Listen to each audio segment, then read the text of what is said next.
The point of making portraits is incredibly simple because it's about people. And people are the most fascinating subject to the rest of us. We're all riveted by people, and that's not going to change.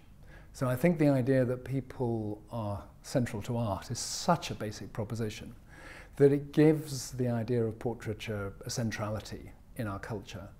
I was very aware that when the National Portrait Gallery chose, and I was delighted that they did, Chuck Close as the artist to make a portrait of me, and I felt very privileged for that to be the case. But I was well aware that Chuck is someone hugely concerned about the process and all the elements that go into a portrait as an image, as much as the elements that go into the subject of the portrait. So I knew that he would both be thinking about me, but he would also be thinking about how would my image become the final image.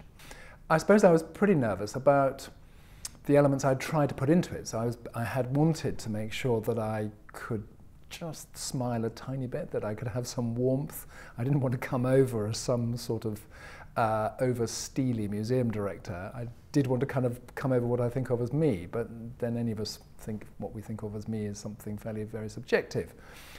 I was hugely reassured because what I found was that somehow he had, despite all the kind of elements of abstraction, and as is known, he breaks the image into all these squares, of each one abstract in itself, making up the entire composition.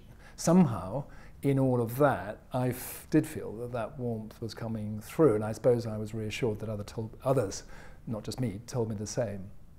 I was fascinated that About Face was a project wanting to think about portraiture in new ways, because there's lots to find out. I don't think we know nearly as much as we might about the different possibilities of portraiture, and About Face seems to me to be leading in exactly the right direction.